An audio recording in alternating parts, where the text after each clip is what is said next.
Salut à tous et bienvenue sur Infux pour l'introduction du cours d'électronique anale. Aujourd'hui, nous allons voir les différents composants de base utilisés en électronique anale. Premièrement, les sources de tension.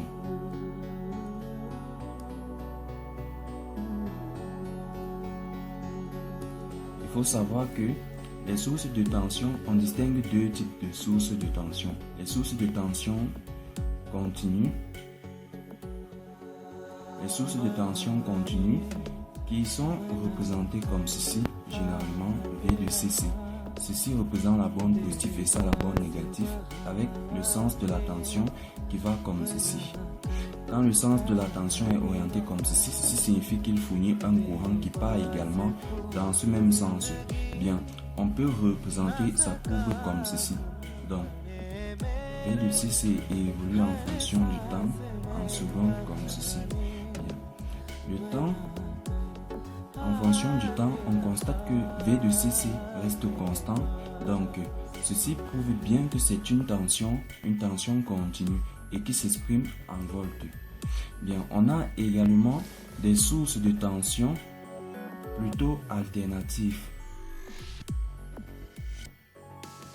Et les sources de tension alternatives qu'on va représenter par VE s'expriment toujours en volts. Ils sont représentés comme ceci. Avec leur courant IE qui sort comme ceci. Bien. Ces sources de tension n'ont pas de borne positive ou de borne négative. Leur représentation en fonction du temps s'effectue comme ceci.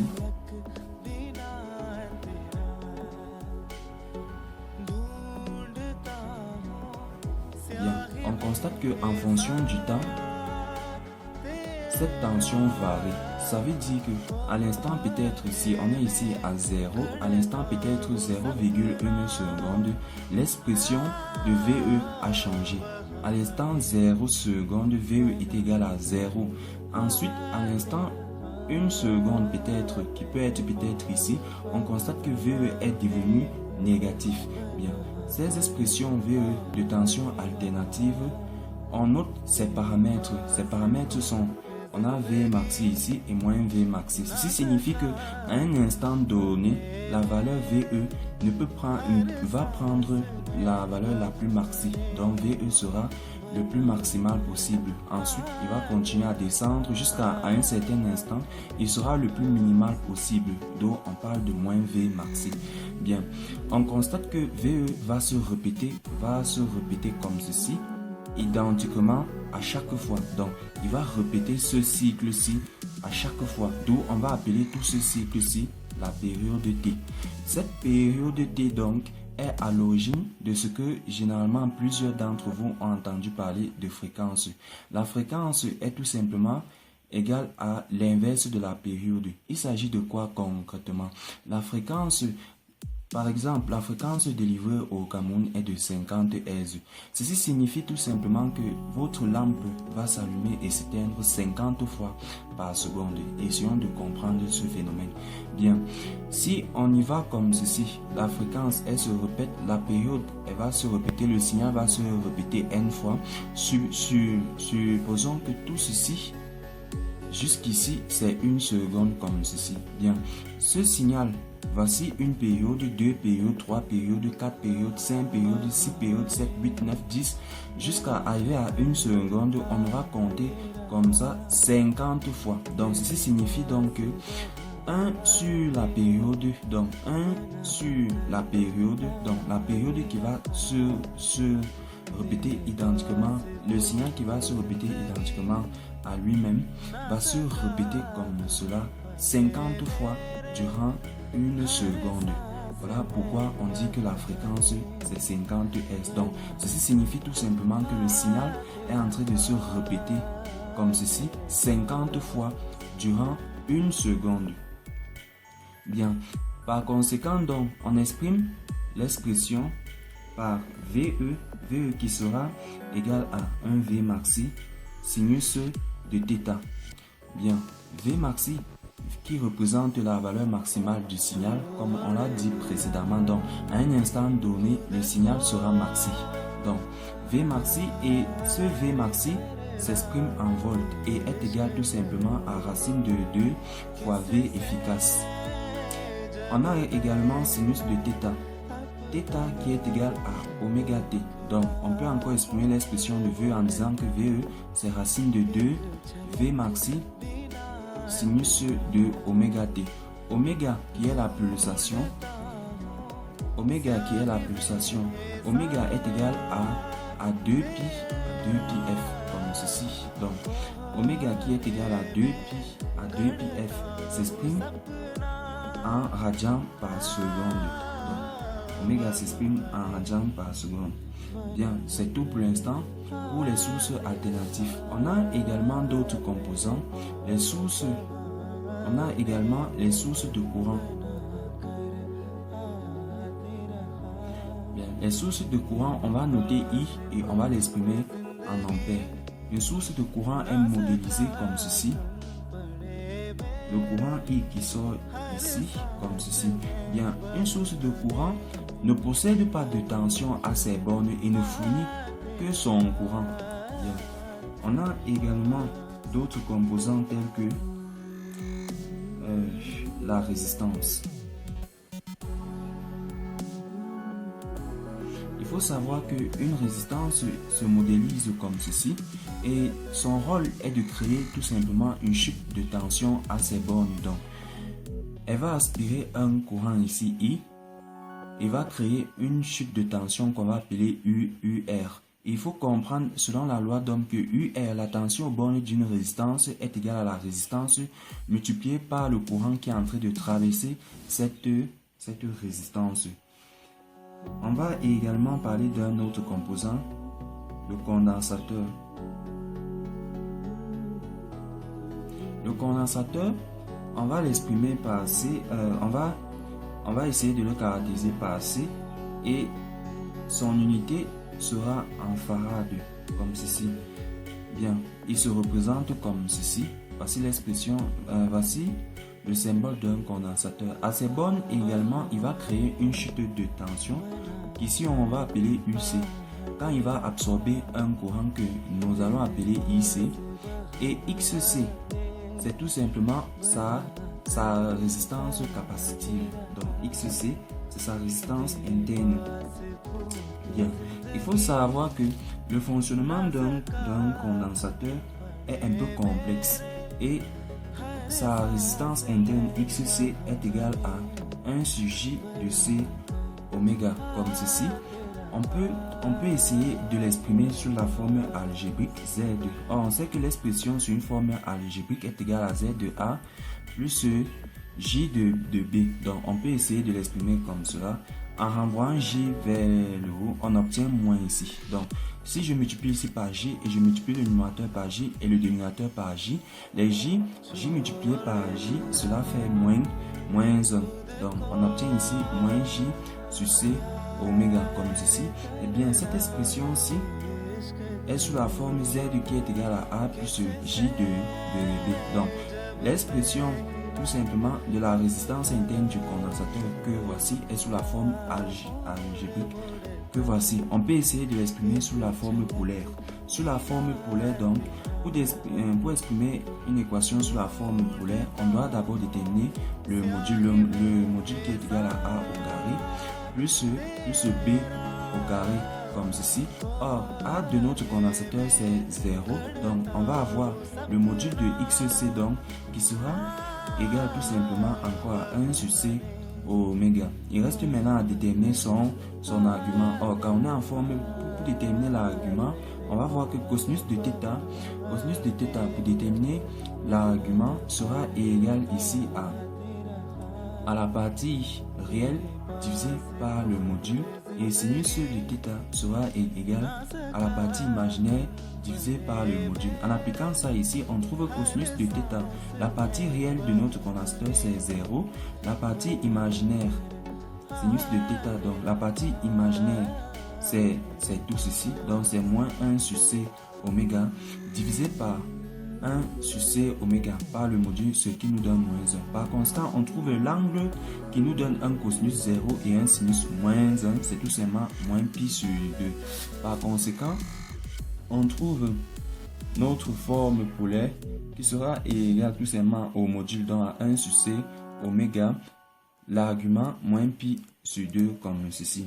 Bien, on va également voir l'hypothèse d'étude d'un condensateur. L'hypothèse d'étude d'un condensateur dit que quand un condensateur est dans un circuit où il y a à la fois une source de tension continue et une source de tension alternative, donc ici on va parler hypothèse d'étude. Il y a à la fois une source de tension continue et une source de tension alternative.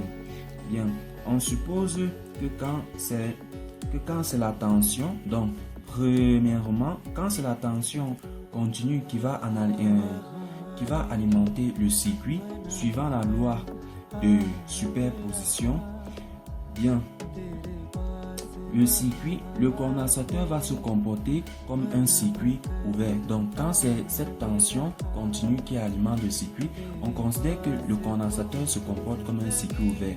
Or, l'expression du condensateur était sous cette forme-ci. Donc, comme un circuit ouvert, ceci signifie que on représente désormais le condensateur comme ceci. Or, comme ceci, le courant ne peut pas atteindre cette autre borne. Par conséquent, on va dire I de C, du condensateur est égal à 0.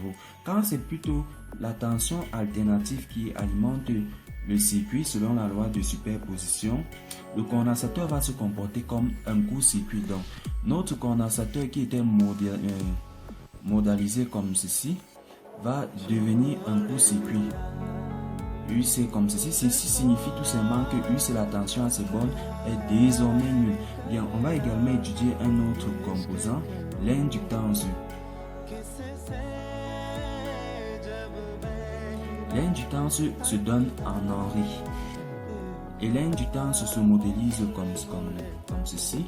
On va voir ici le courant à ces bornes IL, la tension à ces bornes UL et sa résistance interne XL. Il faut savoir que sa résistance interne XL, sous l'expression algébrique, on trouve J de L oméga. Si on veut déterminer son expression polaire, on va trouver son module. Comme on l'a d'abord fait pour le condensateur, on trouve L oméga. On va trouver son argument en mettant la cosinus de θ. Sinus de θ. Cosinus de θ, la partie réelle, c'est 0 sur le module, donc on va trouver 0. La partie imaginaire, c'est L oméga. Sur le module, on trouve L oméga. En simplifiant, on trouve 1. Donc, quel est l'angle? Donc, son cosinus donne 0 et son sinus donne 1. Il s'agit de pi sur 2. Par conséquent, on trouve XL, la résistance interne de l'inductance. Sa forme polaire est L oméga et pi sur 2. Son déphasage qui est pi sur 2. Bien. Son hypothèse d'étude également nous dit que quand une inductance, donc en prenant son hypothèse, quand l'inductance est dans un circuit où il y a à la fois une source de tension continue et une source de tension alternative, on suppose que quand c'est la tension, premièrement, la tension continue qui alimente le circuit selon la loi de superposition, on va supposer que l'inductance va se comporter comme un court-circuit. Donc, l'inductance va se comporter comme un court-circuit. Ceci signifie que le schéma de l'inductance qui est représenté comme ceci, IL là, avec la tension UL à ses bornes, va être représenté comme un court-circuit. Donc, on va court-circuiter comme ceci. On aura la IL, UL. Or, par conséquent, UL donc sera égal à 0. Bien. Et quand c'est plutôt la tension alternative qui alimente le circuit selon la loi de superposition, on va considérer donc que l'inductance va se comporter comme un circuit ouvert. Donc, l'inductance va se comporter comme un circuit ouvert. Par conséquent, donc, l'expression de l'inductance, son schéma qui était comme ceci, dans ce circuit, va être désormais modélisé comme ceci. Par conséquent, comme le courant IL ne peut pas atteindre l'autre borne, on va considérer donc que IL est égal à 0. Maintenant, nous passons au montage tout simplement des résistances en série et en parallèle. Premièrement, le montage série. Donc, on va parler du montage en série. Bien, quand on monte deux composants en série comme ceci, il faut savoir que si ici on met notre générateur de tension comme ceci, qu'on va appeler V de CC, bien ici on va mettre R1, R2. Quand plusieurs éléments sont montés en série, le courant, il se partage le même courant. Ce courant I qui va traverser cette résistance ici va également être ici et va également traverser cette autre résistance. Donc il faut noter que quand les éléments sont montés en série, ils sont traversés par le même courant. En deux, les éléments maintenant en parallèle. Le montage parallèle. Quand les éléments sont montés en parallèle, comme ceci, le courant va arriver là. Bien, j'ai omis de signaler que quand ils sont montés en série, ils se partagent, ils ont le même courant, mais ils se partagent la tension V de CC. Or, quand ils sont montés en parallèle, c'est plutôt l'inverse. C'est le courant I qui arrive ici et se divise en deux. Donc, on va parler là de I1 et ici de I2. Donc, ils vont se partager le courant. Pourtant, la tension V de CC va également se répéter ici dans la tension borne de R1, R2, c'est encore V de CC et c'est la même tension qui arrive ici. Donc, quand ils sont montés en parallèle, ils ont les mêmes tensions, mais ils se partagent les courants. Quand ils sont montés en série, ils se partagent. Ils ont le même courant, mais ils se partagent la tension. Donc, c'est fini pour cette vidéo. On se retrouve pour la suite dans l'électronique, dans les bases d'électronique. Allez, ça n'est